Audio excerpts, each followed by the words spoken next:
Eu gostaria de convidar o pastor e a nossa querida Emanuele Lopes Garrido Alckmin Leão. Nome bonito, hein? Grande, né?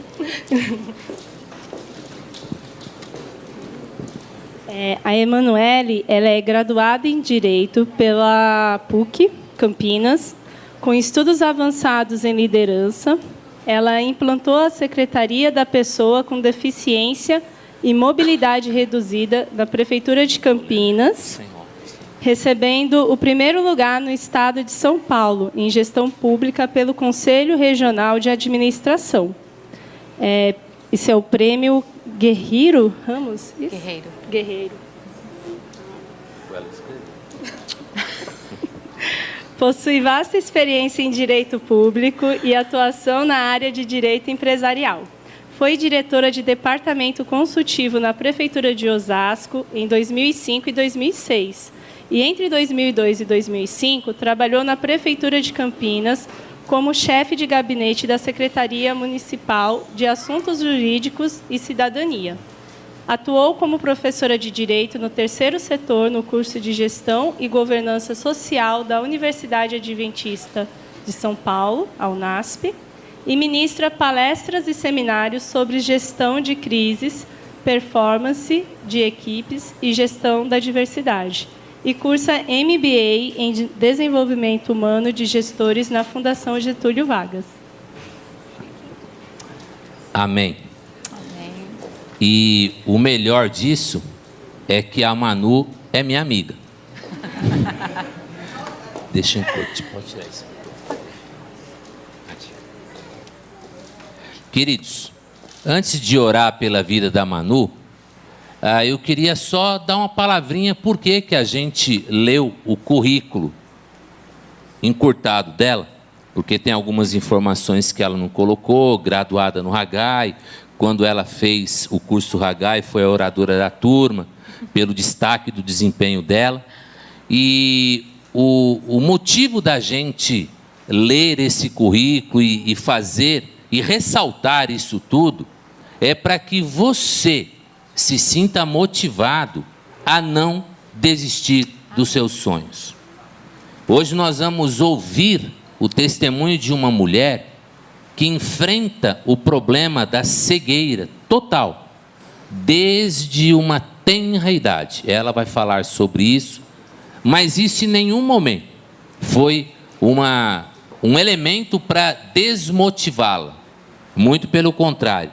Os dois heróis dela não estão aqui hoje, mas é o papai e a mamãe que sempre lutaram para que ela nunca dependesse de ninguém, a não ser do Deus que ela serve. E aí, quando as meninas falaram desse culto especial, Deus colocou no meu coração, e conversando com a Paulinha, eu falei: Paulinha, agora, espera um pouquinho. Liguei para a Manu, ela olhou a agenda dela, Deus tinha preparado esse tempo, e aí a gente vai ter o privilégio de ouvir os desafios que o Senhor tem a cada coração aqui. Amém, queridos? Convido a igreja a se colocar de pé, nós vamos orar pela Manu. Quero convidar você a erguer a sua mão na direção dessa serva de Deus, para que possamos orar. Pai Celeste, como é bom podermos conhecer pessoas que levam o Senhor a sério e têm no Senhor o seu alvo principal, e tem no Senhor a razão principal da sua alegria e da sua motivação. Hoje, ó Pai, nós vamos entender um pouquinho do que Abacuque quis dizer: quando nada dá certo, a minha alegria ainda está no Senhor. Amém. Abençoa a vida da Manu. Permita que os seus sonhos e planos, projetos, sempre encontrem respostas no teu altar. Oramos assim no nome santo de Jesus, hoje e sempre. Amém. Amém. Os irmãos podem se assentar. A palavra é sua. Bom dia. Ok, com som. Ok. Bom dia, é muito bom estar aqui com vocês. Jairo, a gente se conheceu no Ragai. Jairo é um grande amigo. Ruth, como é bom te conhecer. Lucas, Vitória, Yasmin, como é bom, porque vocês são sempre presentes na vida do Jairo e a gente conhece vocês do Instituto Haggai de tanto ouvir falar. Então é muito bom. E vocês também, igreja. Como é bom. Jairo fala muito de vocês e fala muito bem. E então é sempre muito bom estar aqui. Jairo, nós nos conhecemos em 2012, ele era monitor de turma, não foi da minha, mas ele punha a gente em ordem. Ninguém ficava no cafezinho porque ele não deixava. Então era meio triste, assim, uma coisa. A gente estava no meio da conversa, vinha ele, vamos. Falava, nossa, mas já, né? Então o Jairo mas com muita alegria sempre, e que Deus também continue abençoando a sua vida, Jairo, com essa alegria. E foi um presente de Deus ter te conhecido no Haggai, e a formação toda que o Haggai dá pra gente, ela não supera os presentes que Deus dá da comunhão e das amizades feitas, e você é uma delas, né? Gente, é um privilégio muito grande estar aqui, uma honra e uma grande responsabilidade. Eu queria que a gente abrisse as nossas Bíblias, não passei para retroprojetor também, né? Mas nós vamos ler Êxodo 1, 22, e depois nós vamos ler Êxodo 2 até o 6. Uma história muito conhecida, uma história de Moisés, acho que desde as criancinhas mais novinhas que estão aqui com a gente hoje no culto, até nós mais jovens, assim, conhecemos muito essa história, mas eu queria chamar a atenção para vocês de um outro ponto de vista. Por isso o faraó ordenou a todo o seu povo: lance no Nilo, lance no rio todo menino recém-nascido, mas deixe viver as meninas. Eu estou com o celular na mão porque eu leio a Bíblia pelo celular, ok? Um homem da tribo de Levi casou-se com uma mulher da mesma tribo, e ela engravidou e deu à luz um filho. E vendo que era bonito, ela o escondeu por 3 meses. Quando já não podia mais escondê-lo, pegou um cesto feito de junco, vedou com piche e betume, colocou o menino e deixou às margens do rio. A irmã do menino ficou observando de longe para ver o que aconteceria. A filha do faraó descera ao Nilo para tomar banho. Enquanto isso, as suas servas andavam pela margem do Nilo, viu o cesto entre os juncos e mandou sua criada apanhá-lo. Ao abri-lo, viu um bebê chorando, ficou com pena dele e disse: esse menino é dos hebreus. Pai, em nome de Cristo Jesus, faz a tua obra aqui no nosso meio, Senhor Deus. Completa aquilo que eu não disser pelo teu Espírito. Tenha misericórdia de nós e muda, Senhor Deus, os nossos corações. Alinha, Pai, a nossa visão à tua visão, Senhor Deus. E faz das nossas vidas aquilo que o Senhor quer, porque a sua vontade é boa, perfeita e agradável, Senhor Deus. Em nome de Cristo Jesus que eu oro. Amém. Êxodo 1 é muito claro, é uma história que a gente já conhece. O povo de Israel estava no Egito, estava como escravo, estava se proliferando como escravo, estava aumentando, ele estava dando medo no faraó. O que o faraó faz? Mata todo mundo, mata todos os meninos, deixa viver as meninas, porque mulher era naquela cultura não era nada, então não precisa perder tempo em matar as meninas. Mas os meninos poderiam levantar guerra contra Faraó, então joga os meninos no Nilo. Qual que era o decreto de Faraó? Morra, era um decreto de morte. O que aquele Nilo significava? Significava um rio que matava. Aquele rio cortava todo o Egito, era a fonte de vida de todo o Egito. Ali se descobriu a matemática, a geometria com Pitágoras. Ali se fez as pirâmides, com aquela água que se movia, as primeiras rodas. Então, eram ali no Nilo que nós tínhamos toda a vida do Egito. E o Egito era os Estados Unidos da época. Hoje a gente não pode dizer mais isso, porque a gente tem a China também. Então, enfim, O Egito era os Estados Unidos e a China da época. E o Nilo era a fonte que hoje é mais ou menos o petróleo, a industrialização, o silício, era o Nilo ali. Hoje, quando a gente vê petróleo, quando a gente vê o silício, quando a gente vê todo o desenvolvimento de tecidos da China, maquinaria, hoje a gente faz um monte de coisa com maquininhas cada vez menores, a gente olha para isso tudo e vê vida, e vê progresso. Tudo bem, a gente também vê destruição, mas enfim, é um progresso, é uma ida para frente. Para os egípcios também significava isso, ok? Para o povo hebreu significava o quê? Morte. Morte real. Joga o nenê no rio para morrer. Né? Então, essa mãe tem esse filho e ela tem esse decreto de morte sobre a cabecinha desse neném. Joga o teu filho no rio. Ela era escrava. O que essa mãe tem de diferente? Ela esconde o neném, ela viu que era bonito, mas espera aí, toda mãe acha que o neném é bonito. Né? Então, assim, por favor, mães, né? Vamos achar que os nenéns são bonitos. O que ela tinha de diferente? O que esse neném tinha de diferente? Né? Ela pegou o neném nos braços, o que ela tinha que fazer? Jogar o neném no rio. Então o neném acabou de nascer, você já tem aquela angústia no coração, você está feliz, muito feliz por um lado, e você tem aquela angústia no coração de jogar o seu filho no rio para morrer. Quer dizer, a vida dele não deveria durar nem um dia.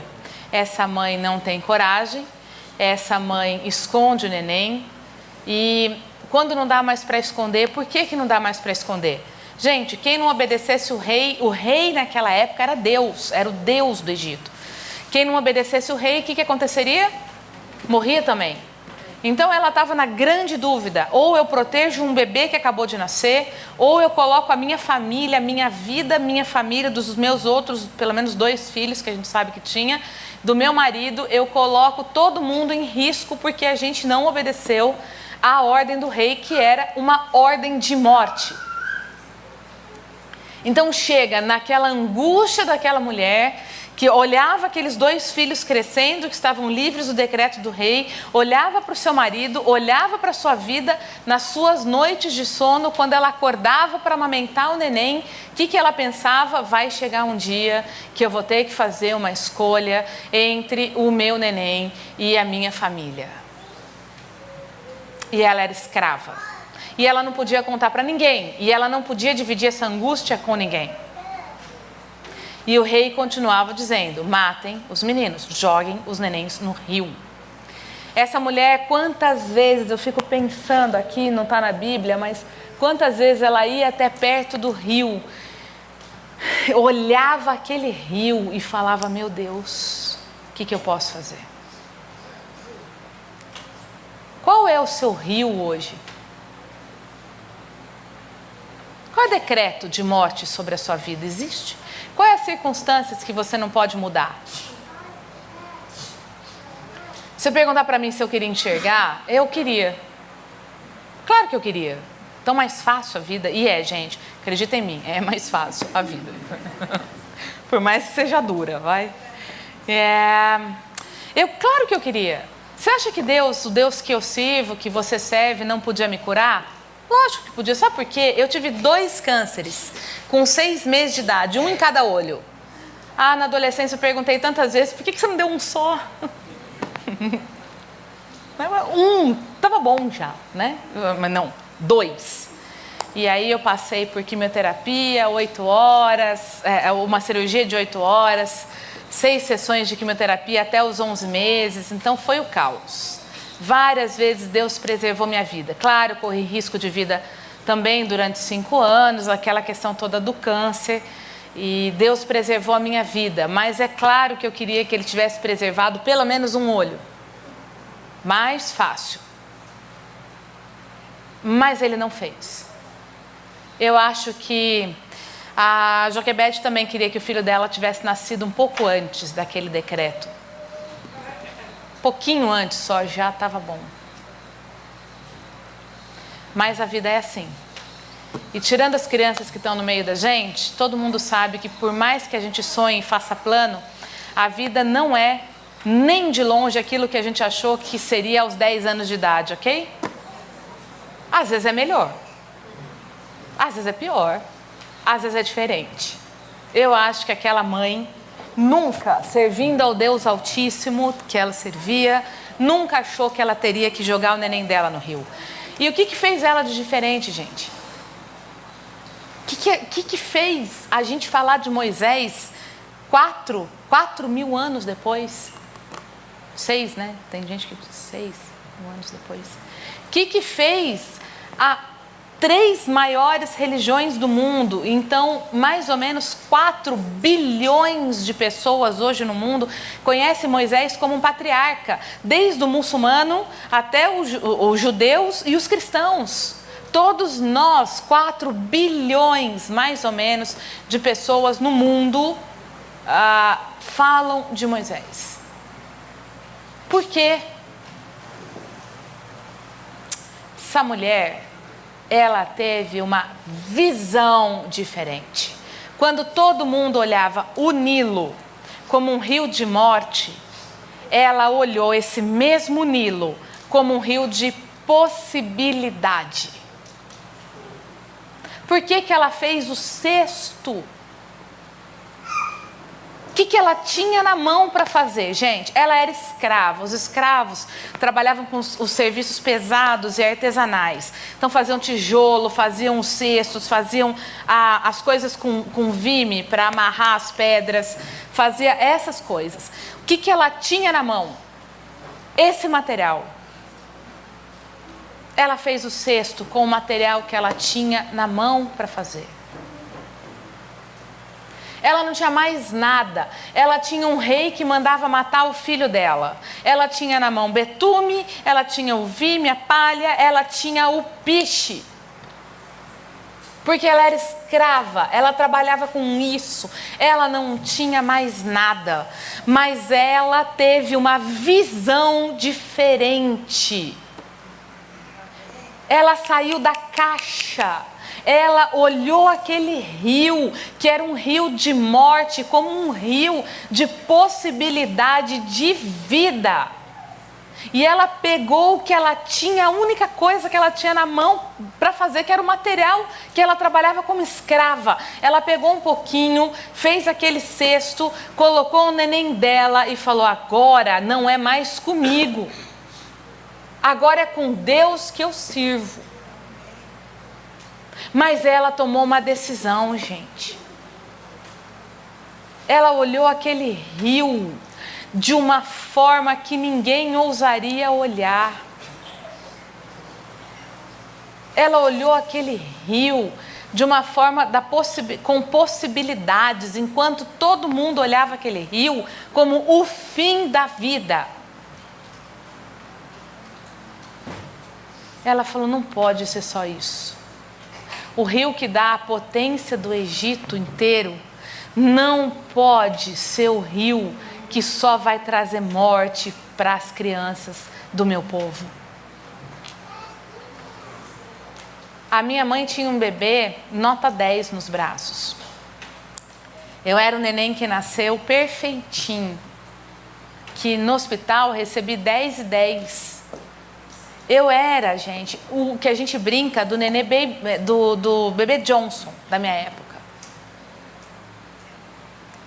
Ela tinha todos os sonhos possíveis e imaginários para um neném que acabou de nascer, perfeito, nota 10, com todos os reflexos em ordem, tudo. Todos os exames deram excelente. Então ela tinha todos os sonhos. Nossa, podia chegar na lua se eu quisesse. 6 meses depois, ela estava decidindo tirar os 2 tumores dos meus olhos. E para tirar esses 2 tumores, necessariamente eu ficaria cega. O que você sonha para um neném cego?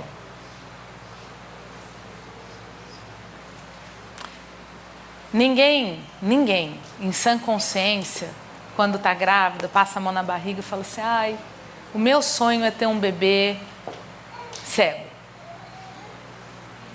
Ninguém.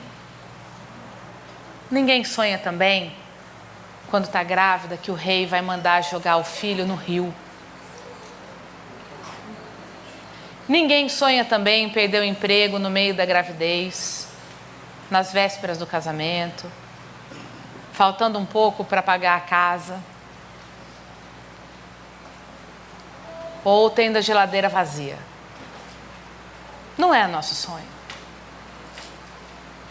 Ninguém sonha, de repente, morar no lugar em que mora, ter nascido na família que nasceu. Ninguém sonha. Eu não sei qual é a circunstância que está sobre a sua vida, mas eu sei o seguinte, você tem um Deus que pode mudar a tua visão das coisas. Ele não mudou o decreto do rei, mas ele mudou a visão daquela mulher. E a Joquebede olhou aquele rio, pegou o que ela tinha na mão para fazer, e aquele rio, que era um rio de morte, se tornou um rio de vida para aquela mulher e para o filho dela. Porque o Deus que ela servia faz isso. O Deus que você serve faz isso. Agora, se ela não tivesse feito o cestinho, será que a gente estaria falando de Moisés hoje?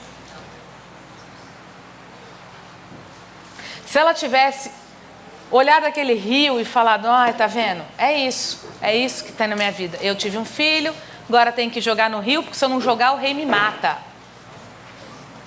Então eu vou jogar, né? Fazer o quê? E ficar reclamando. Nós estaríamos falando de Moisés hoje. Ô gente, deixa eu falar uma coisa para vocês. Eu lido com não, com decreto de morte sobre a minha vida todos os dias. Explicar por quê. Se eu chego no fórum vestida assim, é capaz que me chamem de doutor para não errar, vai que, né? Mas se eu chegar de camiseta e calça jeans, sabe quando vão achar que eu sou advogada? Nunca. Secretária municipal, eu era uma das 40 pessoas que ajudava o prefeito de Campinas. Eu tinha que fazer a abertura de um congresso, estava tendo no shopping Guatemi de Campinas. Eu cheguei antes, para conversar, porque eu precisava saber o que acontecia. Cheguei para a menina da recepção, assim, falei assim, preciso falar com o Paulo. Vai ali fazer inscrição. Falei, não, eu não vou fazer inscrição, eu não vou ficar no congresso. Então você não pode entrar. Falei, eu preciso falar com o Paulo. Não pode entrar. Benzinho, por favor, não dá trabalho. Eu era secretária municipal, eu precisei chamar um assessor. Falei assim, então, leva um cartão para mim, me faz entrar naquele lugar. Só que vocês acham que isso não dói? Você acha que isso não diz para mim todo dia que seria mais legal eu desistir, que eu ia cansar menos, que eu não preciso passar por isso todo dia, né? Eu já ouvi, por exemplo, no 4º ano de faculdade, um professor, e eu fazia estágio, eu era uma boa aluna, graças a Deus. No 4º ano de faculdade, um professor foi dar um exemplo para a classe sobre a igualdade, a justiça, a igualdade. E foi muito interessante, porque ele falou assim, olha, a Emanuele é um exemplo, a gente tem que tratar diferente os que são diferentes da gente. Ela está aqui com a gente, mas ela nunca vai poder ser advogada. Então a gente tem que tratar ela diferente, isso que é a igualdade. Ele era o reitor da PUC de Campinas. Ouvi isso no 4º ano, o que significa?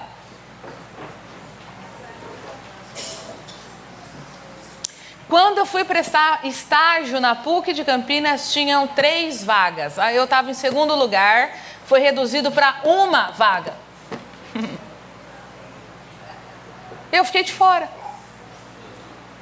Eu tenho um decreto de morte, de não, de incompetente, de incapaz na minha vida todos os dias.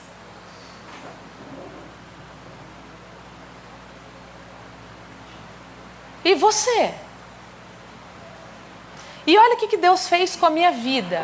Porque um dia, uma mãe com o neném dela, indo para o centro cirúrgico, falou o seguinte: se o Senhor preservar a vida dela, eu prometo diante do Senhor que quando ela tiver 10 anos, ela vai ser capaz de se virar no mundo com autonomia total.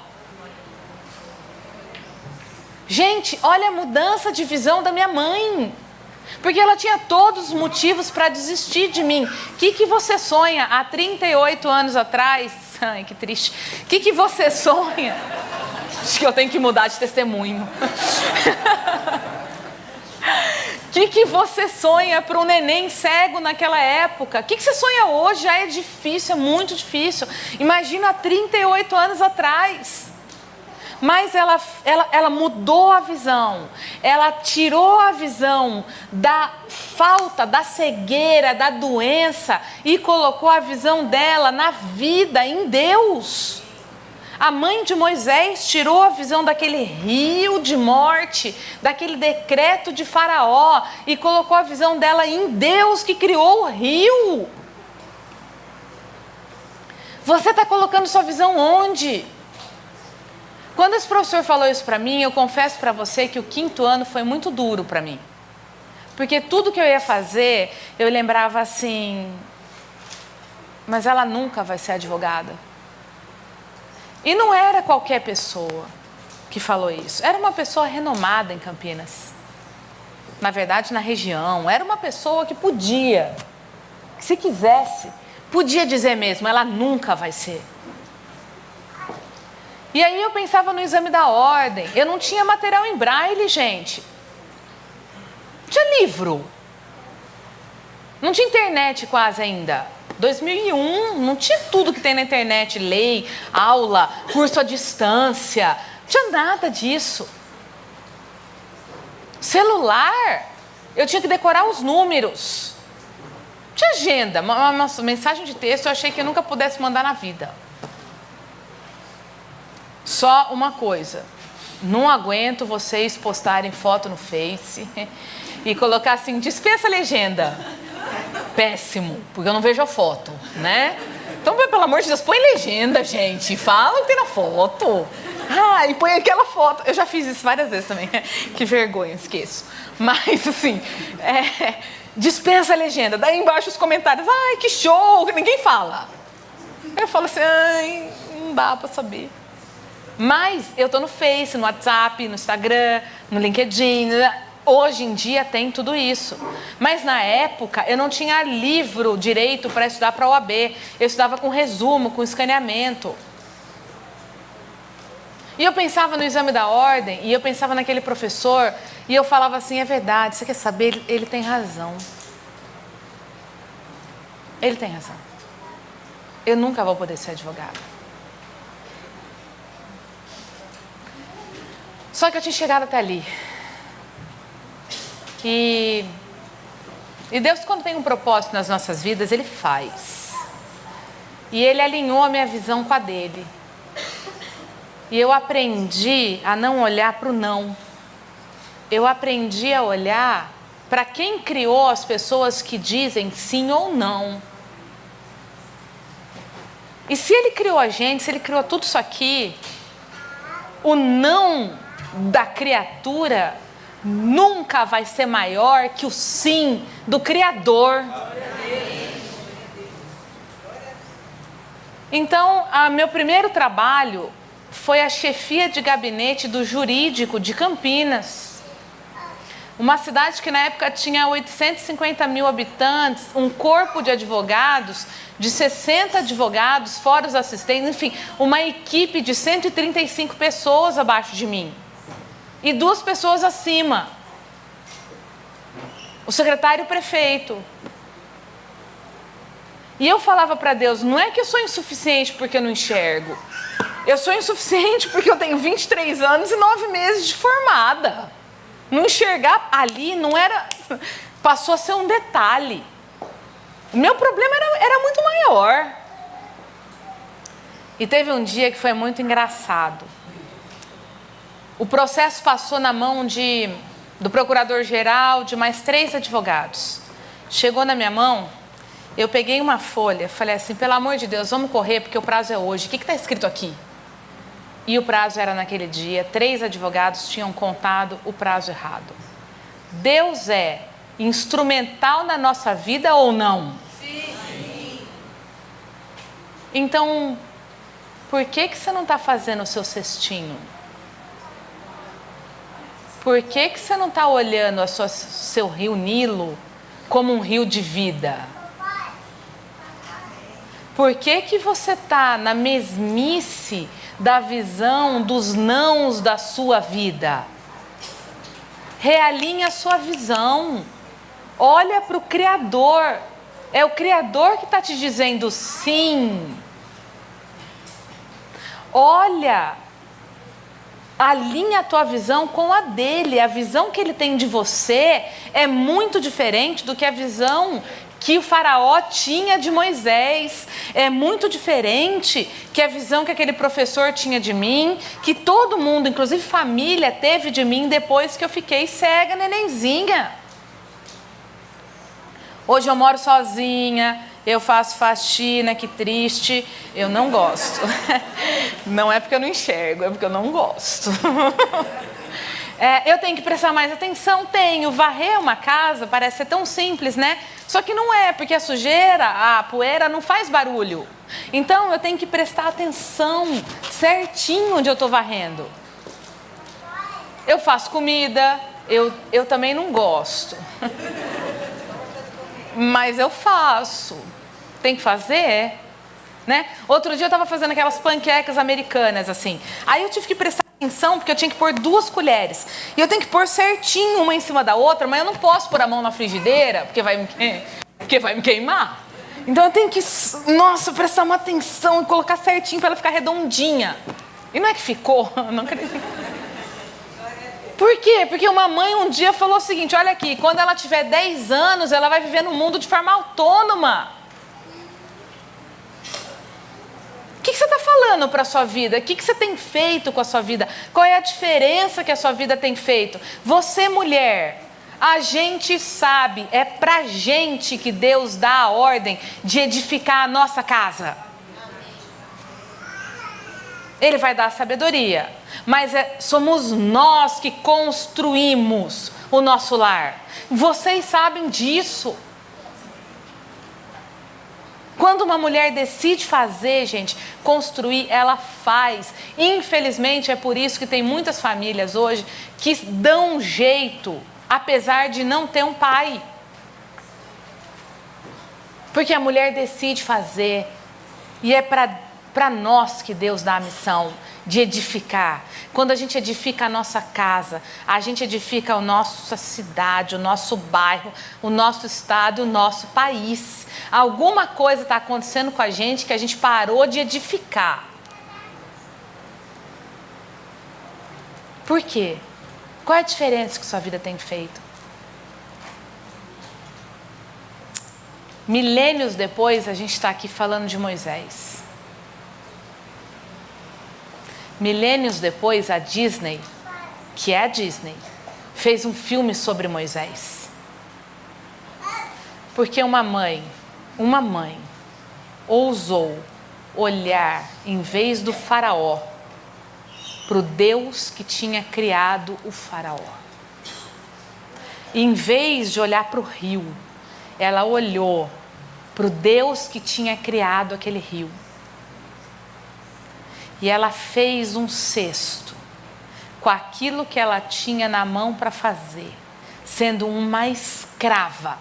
O filho dela foi criado como um príncipe, porque o impossível é Deus que faz. A filha de Faraó está naquele rio, naquele lugar, era o impossível. Isso Deus faz, mas o cestinho, quem fez foi ela. A nossa parte, Deus não faz. Porque é injusto se Ele fizer. Porque a gente foi criada à imagem e semelhança dEle. Qual tem sido os decretos de não na sua vida? Para agora um pouquinho para pensar. Qual é a desculpa que você tem dado para não ser o melhor que você pode ser na mão de Deus? Qual é a desculpa que você tem dado para não entregar as suas circunstâncias na mão de Deus? Porque quando ela fez o cestinho, ela tirou o neném do colo, ela colocou o neném no cestinho e entregou para Deus. Deus colocou esse neném no colo de uma princesa. Você acha que se ela tivesse segurado o neném no colo, ido lá falar com a princesa tomando banho, esse neném estaria vivo até hoje? O que você tem segurado? O que você não tem entregue na mão de Deus? Sabe, gente? A gente que é mulher, graças a Deus, a gente chora. Isso é uma coisa muito boa. Isso ajuda muito. E às vezes a gente chora quietinho, baixinho, e às vezes de madrugada. E muitas vezes ninguém sabe. Ninguém sabe. Eu fico pensando quanto aquela mãe não chorou antes de fazer aquele cestinho. E tem uma grande diferença do Deus do Velho Testamento para o Deus do Novo Testamento. O Deus do Velho Testamento fala no Salmo que Ele conta as nossas lágrimas e guarda num odre. O Deus do Novo Testamento chora com a gente no túmulo de Lázaro. Então, naquelas suas madrugadas, naquele seu choro quieta, Jesus está chorando com você. Ele vê, e Ele sente, e Ele fala para o Pai assim: olha ela, é duro lá, sabia?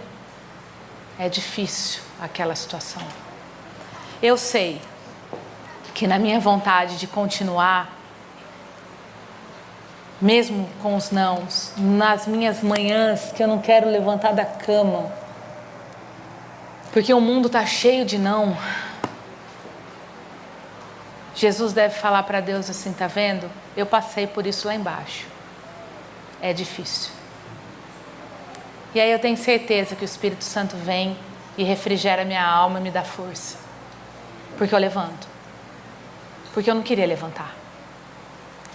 Eu tenho certeza que foi esse mesmo Deus que deu a força para a mãe de Moisés tecer cada tirinha do cestinho, deixar bem fechadinho para não entrar água, para o filho dela ter uma chance única de escapar e ter vida.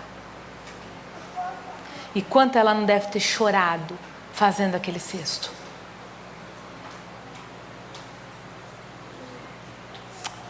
Mas hoje a gente está falando do filho dessa mulher. Hoje eu estou aqui porque uma mulher decidiu também que com 10 anos eu estaria pronta para viver no mundo de forma autônoma. Hoje eu estou aqui porque o meu Deus alinhou a minha visão com a dele e não deixou que aquele decreto daquele reitor da PUC Campinas pesasse sobre a minha vida. Mas o primeiro passo, o alinhamento de visão com o teu Deus, é você que tem que dar. Ninguém mais pode fazer isso por você. Aproveitar o material que você tem na mão. Gente, aquela mulher era um escravo, eu era um neném cego. Aproveitar o material que você tem na mão é você que tem que aproveitar. Não há circunstâncias na sua vida que Deus não te diga sim, continua. Ele não tira as circunstâncias. Ele não tira. Mas Ele faz das circunstâncias milagres para que outras pessoas possam ver que Ele é o seu Deus. Moisés criou um povo. Moisés escreveu leis que influenciam todas as culturas até hoje. A grande maioria das culturas até hoje. 4 bilhões de pessoas falam o nome de Moisés, porque uma mãe teve a coragem de olhar para o Nilo, em vez de ser um rio de morte, olhar para o Nilo como um rio de possibilidades de vida, porque o Deus dela tinha criado o Nilo, porque o Deus dela tinha dado aquele bebê, porque o Deus dela era maior que Faraó, porque o Deus dela podia fazer o impossível se ele quisesse, mas ela faria o possível, tudo o que tivesse na mão dela para fazer, ela faria. Você tem feito o quê? Qual é o seu possível? Nós não temos um decreto nas nossas vidas de morte. Nós temos circunstâncias difíceis, todos nós. Mas o teu Deus está te dizendo sim. O que importa agora é você alinhar a tua visão com a dele. Vou pedir para você levantar agora. Eu tenho alguém no teclado? Pode ter alguém no teclado, Jairo? Para tocar alguma coisa? Pode? Violão. Violão? Ai, perfeito.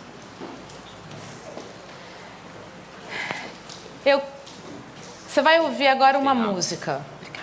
Você vai ouvir agora uma música. Nessa música, eu queria que você abaixasse a sua cabeça e colocasse diante de Deus a dor da tua alma. Aquilo que tem feito o seu coração dizer para você que você não vai conseguir, que a sua vida vai ficar na mesmice, que você cansou. Porque, meu Deus, a gente cansa. Tem dia que eu quero ficar deitada na minha cama, eu não quero sair.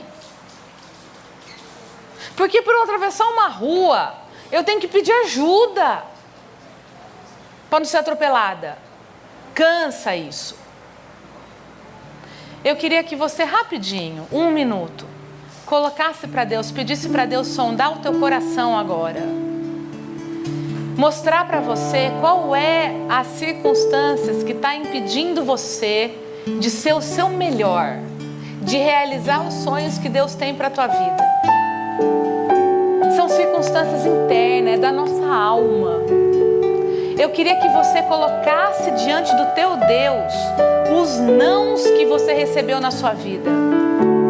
Que às vezes ninguém sabe, só você e Deus sabem. Porque às vezes os nãos não são em palavras, né? Eles são em atitude. Eu queria que você colocasse diante de Deus o seu neném que de repente ficou cego. Qual é? E que você tem que realinhar os seus sonhos. Porque a vida ficou tão diferente que você nem reconhece ela. Coloca isso diante do teu Deus e pede para o teu Deus alinhar a tua visão com a dele. Pede para o teu Deus te fazer voar como a águia, olhar essas circunstâncias de cima da visão dele. Pai, em nome de Cristo Jesus, Pai, a gente está aqui diante de Ti, como seus filhos amados, Pai, como suas filhas amadas. A gente está dizendo que está difícil, que é difícil. A gente tem tantas marcas, a gente tem tantos nãos, a gente tem tantos desalinhos de sonhos, a gente tem tantas frustrações. Meu Deus, às vezes a gente não quer levantar de manhã porque a gente sabe que a gente vai abrir o olho para uma realidade tão dura que a gente não aguenta mais enfrentar e que a gente não vê aquela luz no fim do túnel, porque está muito difícil. Deus, e às vezes essas circunstâncias, elas não são conhecidas por ninguém. A gente não fala delas para ninguém, A gente vive sorrindo, a gente vive fazendo o que tem que ser feito, mas dentro de nós está doendo muito esses nãos. Pai, o Senhor fez a gente com sentimento, o Senhor fez a gente com emoção, o Senhor fez a gente com sonho.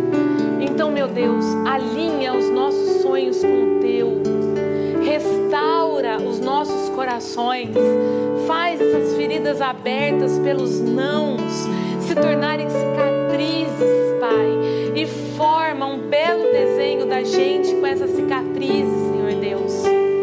Faz da nossa vida uma vida diferente, Pai, para que as outras pessoas possam ver que o Senhor é o nosso Deus.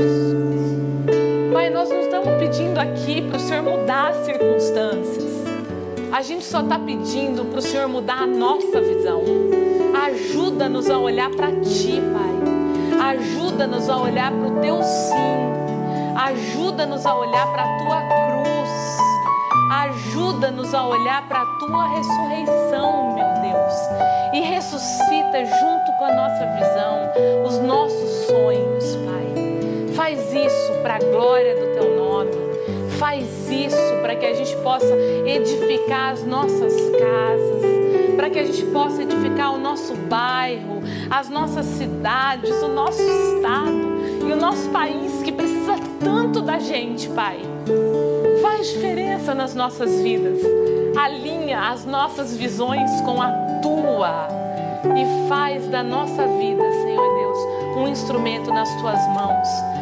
E acima de tudo, Pai, restaura a nossa força, refrigera a nossa alma, leva a gente, Pai, para comer em pastos verdejantes e para beber em águas tranquilas, Pai, porque o Senhor é o nosso pastor. Não deixe que nada nos falte e não deixe que o diabo retire de nós essa confiança que a gente tem no nosso pastor, que sabe tudo que a gente precisa e sabe, Senhor Deus, que nada nos falta. Em nome do Teu Filho Jesus que eu oro. Amém, Jesus. Amém, igreja. Pode sentar. Muito obrigada. Alguém me pega? Não. Obrigada.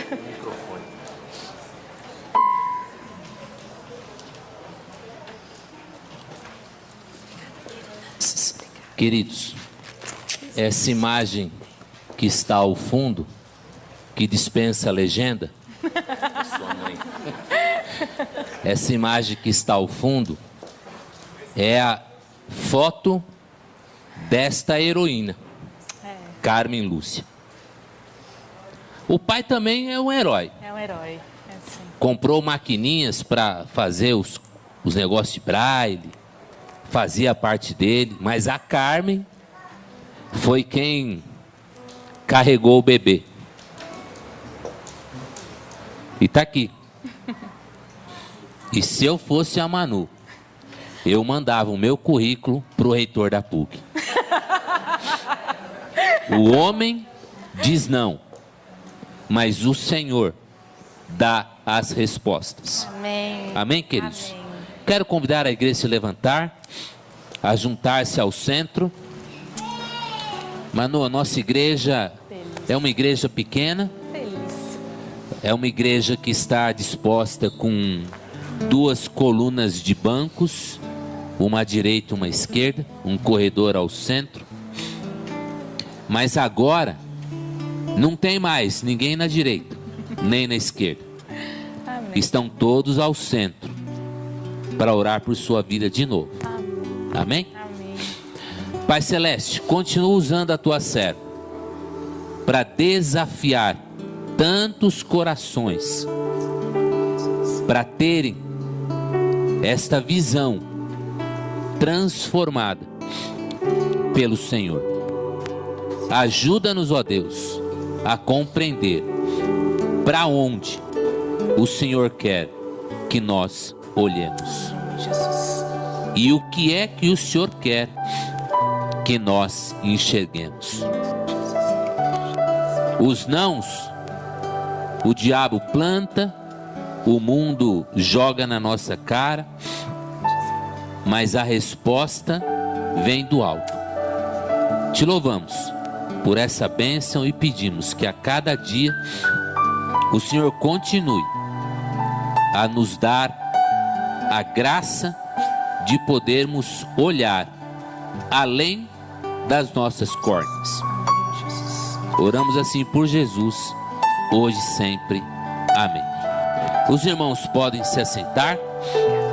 Manu, só uma correção. O homem também chora, tá?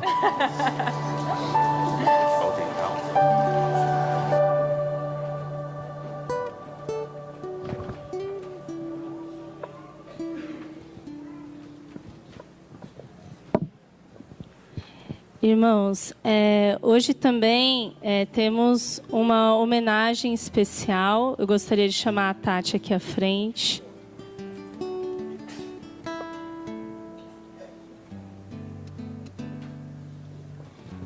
Bom dia, irmãos. Que presente nós, mulheres e os homens, também ganhou hoje com essa mensagem, né? Mas eu tô aqui para chamar algumas mulheres. Hoje o culto está sendo em homenagem ao Dia das Mulheres, mas eu quero chamar especificamente algumas mulheres aqui. A Ruth, a irmã Sandra, a Auricélia e a Débora. Ainda falaram, Tati, não é Débora, é Débora. Mas eu tô achando que ela não está aqui, eu não a vi. A esposa do pastor Sten. Acabei de ficar sabendo que eles estão pregando em outra igreja hoje. Bom, pelo calendário da convenção, o primeiro domingo do mês de março, nós comemoramos o dia da esposa do pastor. Geralmente, quando vamos em alguma igreja, a pessoa fala, aquela ali é a esposa do pastor. A esposa do pastor não tem nome, mas aqui na nossa igreja é diferente, né? Nós a conhecemos pelos nomes, sabemos o quanto elas são participativas em nossa igreja e a bênção que ela é para a nossa igreja. Então, em nome do Ministério de Mulheres, da Igreja Batista Central de Santa Amaro, nós queremos agradecer a Deus pela vida de vocês. E eu quero deixar com vocês um versículo em Provérbios 14:1, que diz: a mulher sábia edifica a sua casa, mas com as próprias mãos a insensata derruba. E acreditamos e cremos que vocês têm sido essa mulher sábia no lar de vocês, como esposa, como mães, e tem sido bênção aqui para a gente também. Que Deus abençoe. Eu vou pedir para a Cris Kinder, ele está fazendo uma oração pela vida de vocês, e que Deus esteja no lar de vocês a cada dia.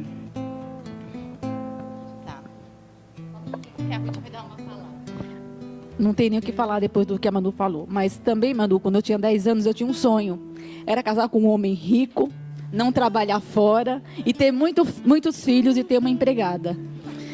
E Deus me deu. Ele tinha que ser também feio só precisava ter dinheiro, precisava ser bonito. Deus me deu. Um homem lindo, pobre. Eu dizia, Senhor, eu não quero ser esposa de pastor, eu não quero. Eu pedia para Deus exatamente isso. Ele me deu um homem lindo, pobre e pastor. E assim muito trabalho, porque vocês podem achar que não, mas eu sempre cutuco o Jairo durante a semana. Jairo, lembra fulano? Eu não tenho mais visto na igreja. Jairo, fulano, vamos orar. Assim. Então Deus me deu muitos filhos também. E assim eu pedi para ele também alguém para me ajudar, que eu tivesse uma empregada. Eu dizia bem assim, Senhor, eu quero uma empregada que me ajude a cuidar dos filhos. E Deus me deu a Dida, que não é uma empregada. Dida é da família. E eu falei para a Dida, onde fez Dida? Tudo que eu queria era não ter te conhecido. Eu não queria. E ela falou assim, que loucura. Eu falei, eu não queria viver o sofrimento da Yasmin. Eu pedi, Senhor, porque eu conheci a Dida. E hoje, Manu, eu entendi que a Dida é o sexto. E eu entendi que eu precisava ajudar essa família. E ela achou tão engraçado. Eu falei, Dida, eu podia viver tão bem hoje sem me preocupar, sem chorar pela Yasmin. E Deus me deu tudo que eu não pedi. Ele me deu tudo que eu não pedi. Porque Ele sabia que eu tinha um Nilo. E eu queria transformar esse Nilo em vida. E eu louvo a Deus pela vida da igreja, pela vida da Dida, por sua vida, Manu, e pela vida da minha família. Obrigada, irmãos. Oremos. Senhor Deus, queremos te louvar por esse dia, Pai, te louvar pelas nossas vidas, Senhor, te louvar pela tua palavra, que ela é viva e eficaz, Senhor. Obrigada, Senhor, por essas mulheres que estão aqui à frente, Deus. Essas mulheres, Pai, que têm uma missão junto com os seus maridos, Deus. Que é guiar o teu povo, Senhor, conforme o teu querer, conforme a tua vontade, Deus. Que elas não sejam apenas esposas de pastores, mas que elas possam fazer a diferença, que elas possam cumprir os teus planos, que elas possam ser usadas pelo teu Espírito, Senhor, e que elas possam, junto com os seus maridos, transformar vidas para a honra e glória do teu nome, Deus. Sustenta a vida delas, Deus, sustenta a família delas, Deus. Esteja com o desejo do coração delas, o Senhor as sonda, o Senhor conhece elas, Deus, e atende, Pai, conforme o teu querer, porque cremos que o Senhor tem o melhor para a vida delas, Deus. Eu entrego cada uma delas em teu altar, agradecendo pela vida delas aqui na nossa igreja, Deus. Obrigada por tudo, Pai, em nome do teu Filho amado Jesus. Amém, Deus.